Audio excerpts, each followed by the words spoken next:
أعوذ بالله من الشيطان الرجيم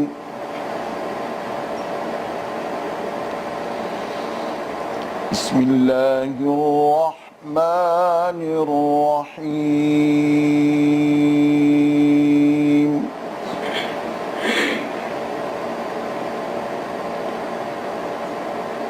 تبارك الذي بيده الملك وهو على كل شيء قدير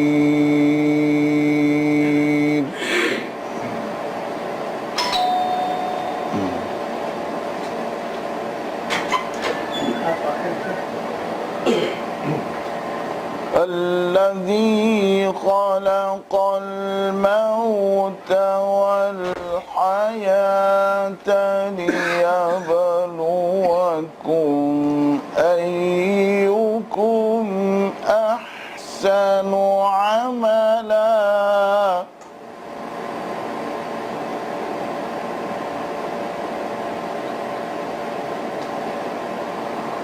وهو العزيز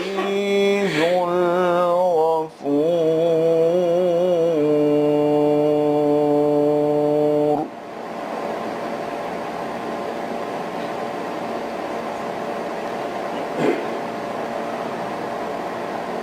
تبارك الذي بيده الملك وهو على كل شيء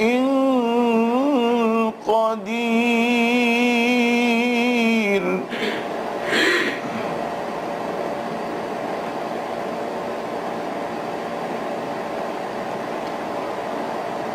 الذي خلق الموت والحياة ليبلوكم أيكم أحسن عملا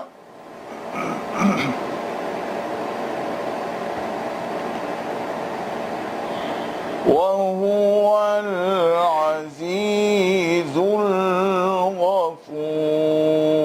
الغفور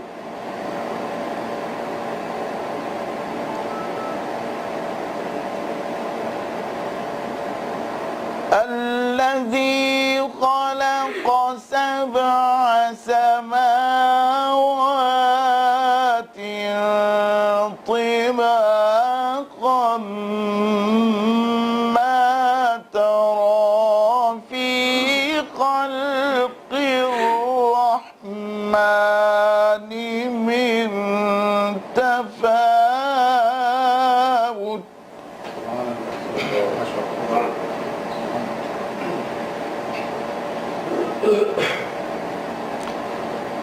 فارجع البصر هل ترى من فطور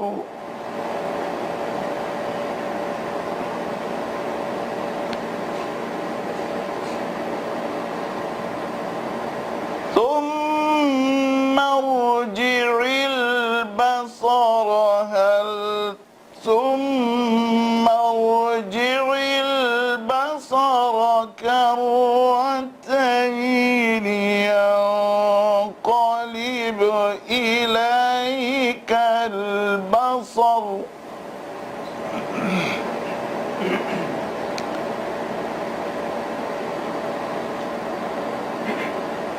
ثم ارجع البصر كرتين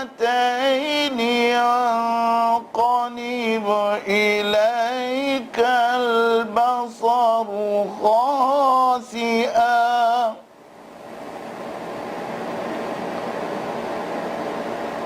إليك البصر خاسئا وهو حسير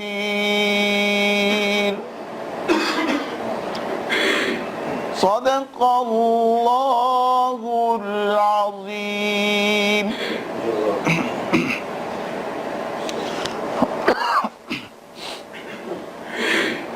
معزز حاضرین، سورہ ملک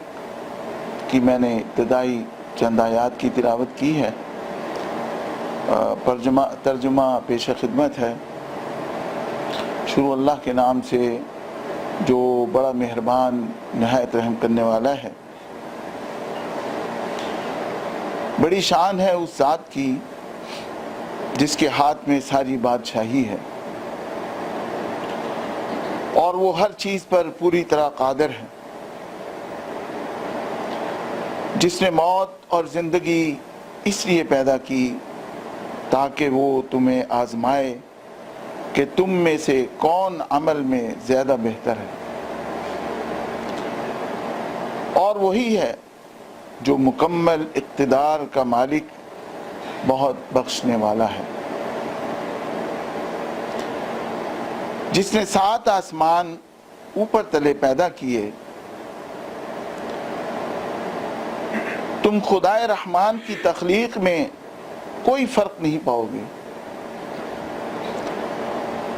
اب پھر سے نظر دوڑا کر دیکھو، کیا تمہیں کوئی کمی نظر آتی ہے؟ پھر بار بار نظر دوڑاؤ، نتیجہ یہی ہوگا کہ نظر تھک ہار کر تمہارے پاس دوبارہ لوٹ آئے گی، اور کہیں تمہیں غیر موزونیت نظر نہیں آئے گی۔ وآخر دعوانا ان الحمدللہ رب العالمین۔ اب میں درخواست گزار ہوں جناب شیر افضل صاحب سے کہ وہ اقبال کی نظم ذوق و شوق سے نعتیہ کلام پیش کریں۔ لو بھی تو قلم بھی تو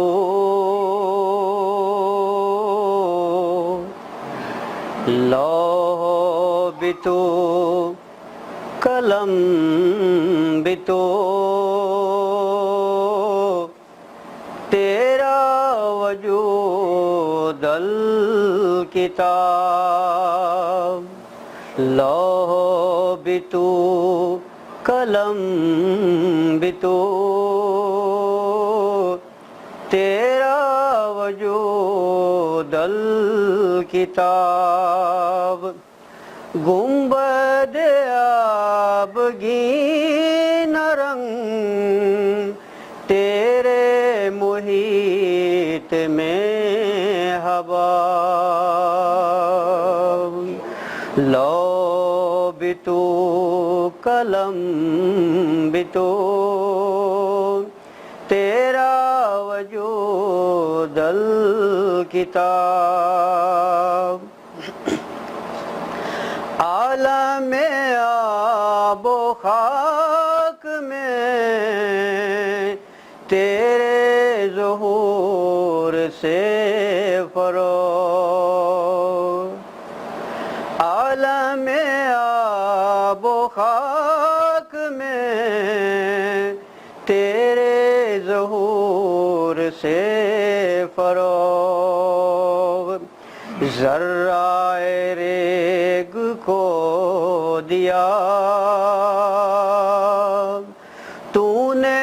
طلوع آفتاب، ذرہ ریگ کو دیا تو نے طلوع آفتاب، شوکت سنجر و سلیم تیرے جلال کی نمون، شوکت سنجر و سلیم تیرے جلال کی نمون، فقر جنید و بایزید، فقر جنید و بایزید تیرا جمال بے نقاب شوق تیرا اگر نہ ہو میری نماز کا امام شوق تیرا اگر نہ ہو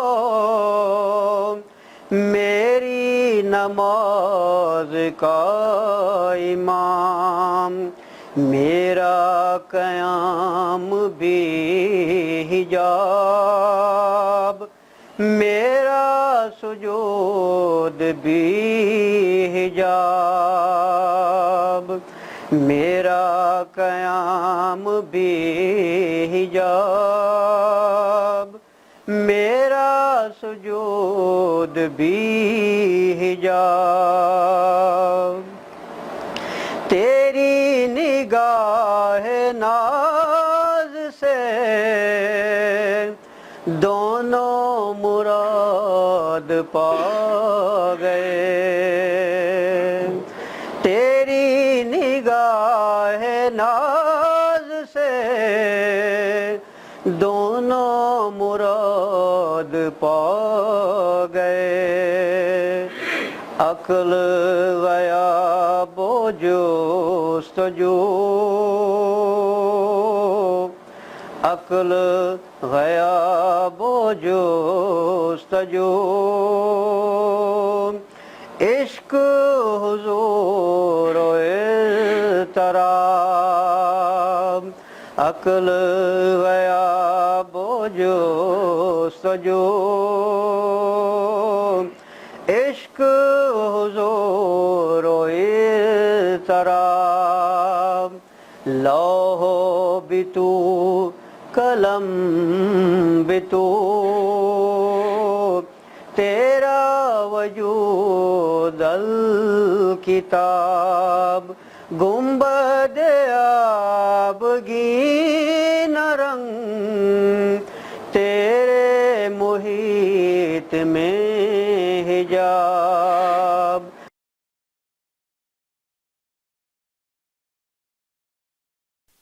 وہ فریب خورد شاہی کے پلا ہو کر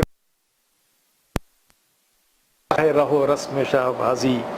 نہ زباں کوئی غزل کی نہ زباں سے باخبر میں کوئی دل کشا صدا ہو عجمی ہو یا کہ تازی نہیں فقر و سلطنت میں کوئی امتیاز ایسا نہیں فقر و سلطنت میں کوئی امتیاز ایسا یہ سپاہ کی تیغ بازی وہ نگاہ کی تیغ بازی اور آخری شعر دیکھیے گا کہ کوئی کارواں سے ٹوٹا کوئی بدگماں حرم سے کوئی کارواں سے ٹوٹا کوئی بدگماں حرم سے کہ امیر کارواں میں نہیں خوئے دل نوازی حضرات یہاں مجھ سے زیادہ قابل اور اہل علم حضرات تشریف فرما ہیں جو کہ علامہ کے کلام کو سمجھنے کے معاملے پر مجھ سے زیادہ دسترس رکھتے ہیں یقیناً میں ان کے مقابلے میں کچھ بھی نہیں ہوں اور نہ میرا کوئی مطالعہ بھی اتنا خاص نہیں ہے لیکن پھر بھی اس نظم کو سمجھنے میں اس نظم کے پڑھنے پہ جو کچھ میں سمجھ پایا ہوں میں بیان کر دیتا ہوں اور میں آپ سے درخواست کروں گا میری گزارش ہوگی اگر اس میں کوئی سائب ہو جائے تو اس کو برائے مہربانی میری کمزوری پر محمول فرما کے مجھے معاف کیجیے گا پہلا شعر دیکھیے وہی میری کم نصیبی وہی تیری بے نیازی میرے کچھ کام نہ آیا یہ کمال نئے نوازی اس شعر میں علامہ اقبال اللہ تعالیٰ سے خطاب کرتے ہوئے کہتے ہیں کہ میں اپنے آپ کو کہ میں شعر و سخن کی دنیا کا اتنا بڑا تخلیق کار ہونے کے باوجود بھی اپنے آپ کو میں کم نصیب ہوں میں کم نصیب ہوں جبکہ آپ اللہ کی ذات آپ بے نیاز ہیں اور آپ کی ذات تو بہت نوازنے والی ہے لیکن یہ میری پھر بھی کم نصیبی ہے جس کی وجہ سے میں یہ محسوس کرتا ہوں کہ گویا میں نے شعر گوئی میں جو تخلیق میں نے کی ہے اس میں جو میں نے کمال حاصل کیا تھا وہ سب عبث ہے بیکار ہے اس کا کوئی عمل نہیں ہے اس کا کوئی وہ اس کے لیے کوئی فائدہ نہیں ہے اور پھر دیکھیں آپ کہ ایک انسان چاہے اسی ضمن میں یہ بات آتی ہے کہ انسان چاہے کتنا بڑا مدبر عالم مفکر بن جائے اگر وہ عمل میں نہیں تو تمام علم مہارت اور کمال بیکار ہے اور یہی اس کی کم نصیبی ہے اگلا شعر ہے میں کہاں ہوں تو کہاں ہے یہ مکان کے لا مکان ہے یہ جہاں میرا جہاں ہے کہ تیری کشم سازی. یہاں شاعر اللہ تعالیٰ سے سوالیہ انداز میں کہتا ہے کہ اے اللہ میں کس مقام پر ہوں اور آپ کس مقام پہ ہیں؟ میں کہاں ہوں تو کہاں ہے؟ میں کس مقام پر ہوں آپ کس مقام پہ ہیں؟ جس جگہ میرا قیام ہے وہ ایک مکان ہے، لا مکان نہیں ہے. جبکہ اے اللہ تیری ذات تو ہر زمان و مکان کی قید سے ماورا ہے، تو ہر جگہ ہے، تو لا مکان ہے. اور حضرات ہم سب جانتے ہیں لا مکان کو عالم بالا بھی کہا جاتا ہے، یعنی آسمان بھی کہا جاتا ہے، کیونکہ وہ ایک خاص مکان، جبکہ مکان ایک مخصوص ماہیت اور ایک مخصوص شکل رکھتا ہے، لا مکان ایک مخصوص شکل نہیں رکھتا. اور عالم بالا کی حقیقت آپ دیکھیں کہ ابھی بھی ایک سربستہ راز ہی ہے، اور اللہ تعالیٰ کی جو ذات ہے وہ لا مکان اسی حوالے سے کہی گئی ہے. ویسے تو ہم سب جانتے ہیں کہ اللہ تعالیٰ ہر جگہ موجود ہے، لیکن میں آگے بات بڑھاتے ہوئے یہ بات کہتا ہوں کہ آگے علامہ اقبال کی یہ سوالیہ ہے کہ عالم امکان میرے اپنے خیال کا پیدا کردہ ہے یا اسے آپ کی کشمہ سازی نے تخلیق کیا ہے. یہ جہاں میرا جہاں ہے کہ تیری کشمہ سازی، اس کو آپ نے تخلیق کیا یا میرے تخیل کر دیا ہے. اس کا مطلب یہی ہے کہ اقبال بھی یہ سمجھانا چاہتے ہیں کہ انسان کو ابھی تک حقیقت ابدی کا سراغ نہیں مل سکا اور وہ ابھی اس راز سے پردہ نہیں اٹھا سکا. اگلا شعر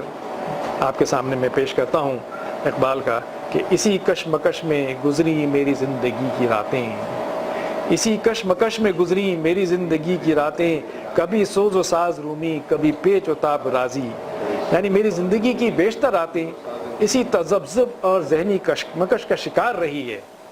بڑا سمجھنے والا شعر ہے یہ کہ میری زندگی اپنے آپ کے بارے میں اللہ تعالیٰ فرماتے ہیں کہ میری زندگی کی بیشتر راتیں اسی تذبذب اور ذہنی کشمکش کا شکار رہی، اور مجھے مسلسل ان باتوں نے پریشان کیے رکھا کہ کیا میرے اندر بھی کبھی دیکھیے تڑپ دیکھیے اور ان کا سوز دیکھیے اس بات میں کہ رومی کے سوز و ساز سے دل آہنگ ہوا کہ نہیں ہوا. کبھی مجھ میں وہی کیفیت طاری ہوئی جو مولانا رومی میں تھی. حضرات یہاں میں بتاتا چلوں اور آپ سب جانتے ہیں، مجھ سے زیادہ علم رکھتے ہیں کہ علامہ اقبال مولانا رومی سے بے انتہا متاثر تھے، اور ان کے بے انتہا متاثر ہونے کا ہی آپ دیکھیں کہ ان کے اشعار میں، ان کی نظموں میں ایک پرتو جھلکتا ہے جو مولانا رومی کے کلام سے ان کے اندر ملتا ہے، اور وہ مولانا رومی کو اپنا روحانی پیشوا بھی مانتے تھے. تو اقبال کہ بیشتر کلام میں مولانا رومی کا رنگ بخوبی چھلکتا ہے. یا پھر علامہ فرماتے ہیں کہ میرے اندر کبھی امام راضی کی فلسفیانہ کیفیت مسلط رہی، اور امام راضی اپنے وقت کے بہت بڑے فلسفی تھے. تو اقبال یہاں مولانا رومی اور امام راضی کا ذکر کر کے ایک طرح سے اپنا احتساب کرتے ہوئے نظر آتے ہیں، جو اس شعر کی شکل میں ہمیں ملتا ہے. علامہ اقبال اگلا شعر فرماتے ہیں وہ فریب خوردہ شاہی کے پلا ہو کر گسوں میں، اسے کیا خبر کیا ہے رہو رسم شاہ بازی. اس شعر میں علامہ نے شاہین اور کرگس کی علامتوں کے ذریعے سے قوم کے نونہالوں اور جوانوں کی جانب اشارہ کیا ہے. علامہ کے بیشتر اشعار میں شاہین کا ذکر ہے، ہم سب جانتے ہیں، ہم نے پڑھا بھی ہے کتابوں میں، اشعار میں شاہین کا ذکر بہت ملتا ہے. اور شاہین علامہ کا ایک سمجھ لے کہ سمبل ہے، ایک مثال ہے. اور شاہین وہ ہے جو بلندی کی پرواز پہ چلتا ہے، اور اسی وجہ سے وہ مشہور جانا جاتا ہے، بہت بلند پرواز کرتا ہے. جبکہ کرگس اس کے مقابلے میں ہے، کرگس اس گدھ کو کہا جاتا ہے جو مردار کھاتا ہے، مردے جانور کھاتا ہے. تو اقبال فرما رہے ہیں کہ اقبال مسلم نوجوانوں کو اس بلند پرواز شاہین سے تشبیہ دیتے ہوئے فرماتے ہیں کہ ہماری امت کے نونہال جس بزدلانہ اور منافقانہ ماحول میں پرورش پا رہے ہیں. حضرات یہ ذہن میں رہے کہ یہ بات مولانا علامہ اقبال 60-70 برس پہلے یہ بات کہی تھی، لیکن وہ صورتحال آج بھی ہمیں نظر آتی ہے کہ علامہ پرورش پا رہے ہیں، ان سے جرت مندی اور انقلاب پسندی کی توقع کیسے کی جا سکتی ہے. ہماری امت کے نونہال جس بزدلانہ اور منافقانہ ماحول میں پرورش پا رہے ہیں، ان سے جرت مندی اور انقلاب پسندی کی توقع کیسے کی جا سکتی ہے. اس کی توجیہ کچھ یوں بھی ہوتی ہے کہ جس قوم کے نوجوان اور نونہال انگریزوں کی غلامی ان کے اسلاف کو تقلید کا ہی شرف قبولیت دے چکے ہیں، ان سے ایسے نظام اور اقتدار سے بغاوت کی توقع کیسے کی جا سکتی ہے کہ جن کے کردار و افکار میں شاہین جیسی بلندی اور جواں مردی جیسے جوہر ناپید ہوں۔ وہ تو اس حقیقت سے بھی باخبر نہیں کہ ایک آزاد اور حوصلہ مند نوجوان کی فطرت کیا ہونی چاہیے۔ اگلا شعر ہے، نہ زباں کوئی غزل کی نہ زباں سے باخبر میں، کوئی دل کشا صدا ہو عجمی ہو یا کہ تازی، عجمی ہو یا کہ تازی۔ اس غزل کے بیشتر اشعار میں،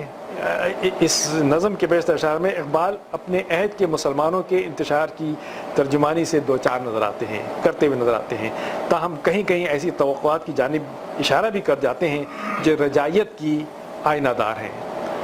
اس شاعری میں انہوں نے اس دور کے عہد کے تخلیقی عمل کو بے معنی قرار دیتے ہوئے یہ خیال ظاہر کیا ہے کہ اس امت میں اثر ناپید ہے۔ کون سی امت؟ امت مسلمہ، یعنی اس کی تخلیقی صلاحیت ختم ہوتی جا رہی ہے اور کسی بھی میدان میں نوجوان وہ چیزیں تخلیق نہیں کر پا رہے جو کہ ان کو کرنی چاہیے، لیکن ساتھ ہی یہ امید بھی رکھتے ہیں۔ ہم نے شاید پچھلے اپنے تقریب میں اسی ایک تحت اللفظ کے کلام میں تشریح میں یہ بات بتائی تھی کہ علامہ نے جہاں مایوسی کا اظہار کیا وہیں پہ امید کا بھی انہوں نے حوصلہ افزا بات کی اور امید بھی دلائی ہے۔ تو اسی طرح اس شعر میں بھی یہ بات نظر آتی ہے کہ ساتھ ہی یہ امید بھی رکھتے ہیں کہ شاید کوئی نغمہ پرلطف اور دلکشا زبان ملے، کوئی نغمہ پرلطف اور دلکشا زبان میں ملے، کوئی نغمہ پرلطف اور دلکشا زبان میں ملے، خواہ وہ فارسی زبان میں ہو یا عربی میں ہو یا عربی ہو، اس کے لیے زبان کی کوئی قید نہیں۔ یعنی تخلیقی عمل کو شاعری میں بھی لیا جا سکتا ہے، اور کہ وہ کلام ایسا کلام جو سننے میں انسان کو دلکشا محسوس ہو۔ تو اس شعر کی یہ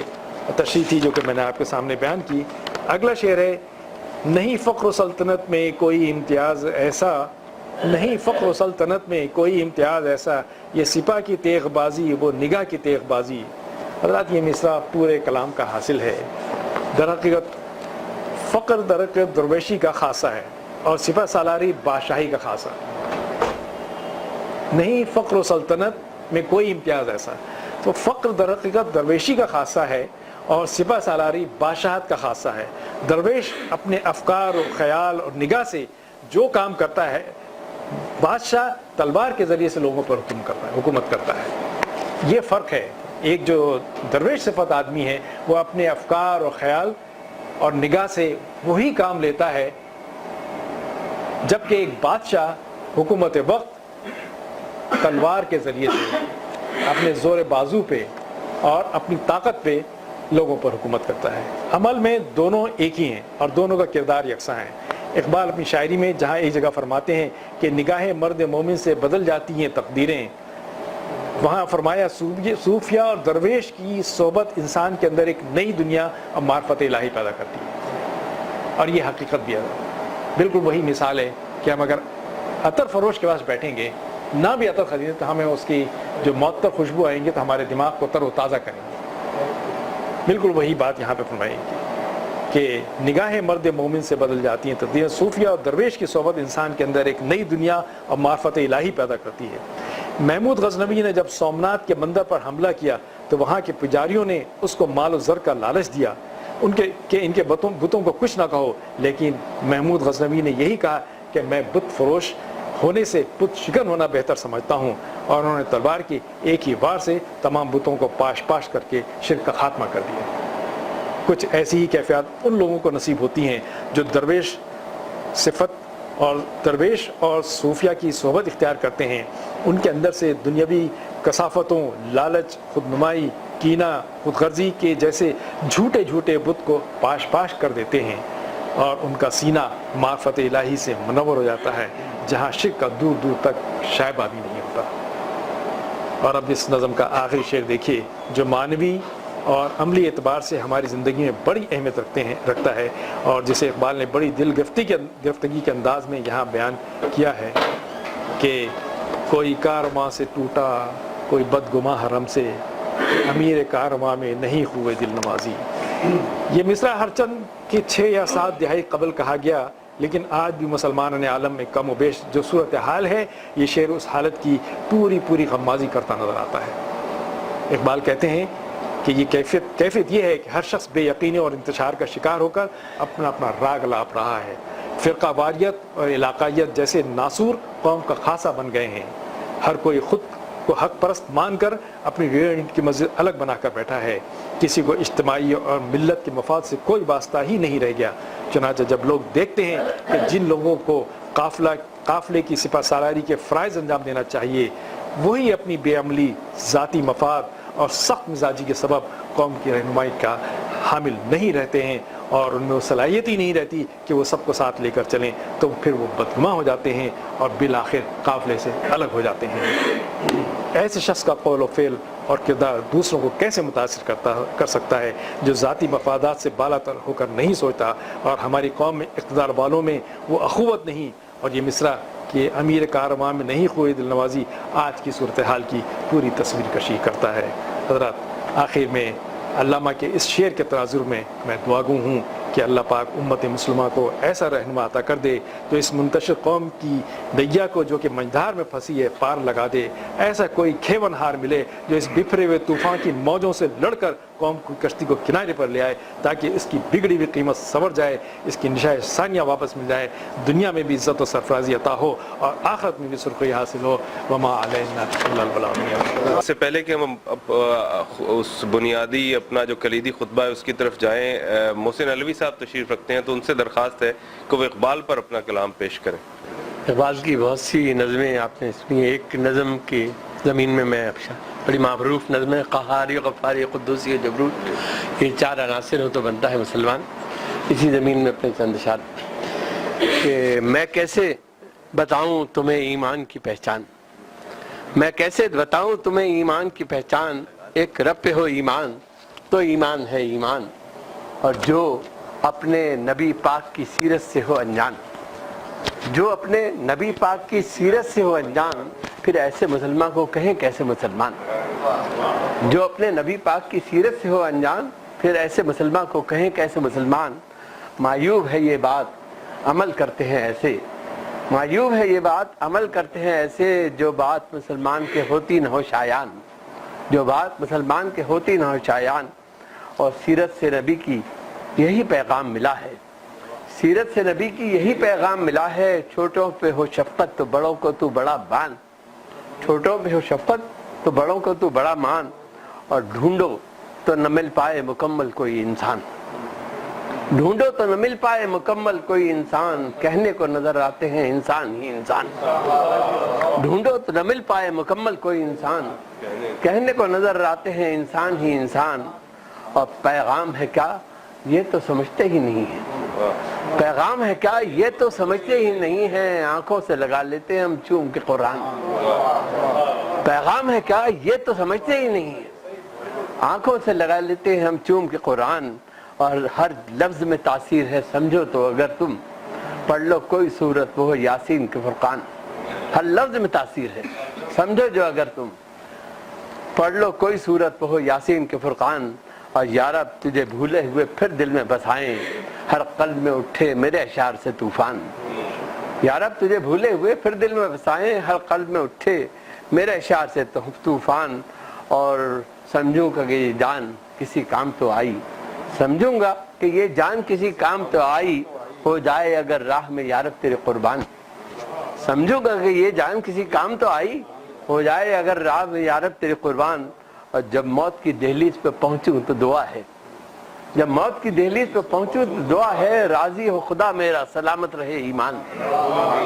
جب موت کی دہلیز پہ پہنچوں تو دعا ہے، راضی ہو خدا میرا سلامت رہے ایمان، اور دنیا سے جدائی کی تمنا ہے یوں محسن، دنیا سے جدائی کی تمنا ہے یوں محسن، لے جاؤں میں یا رب تجھے خوش کرنے کا سامان۔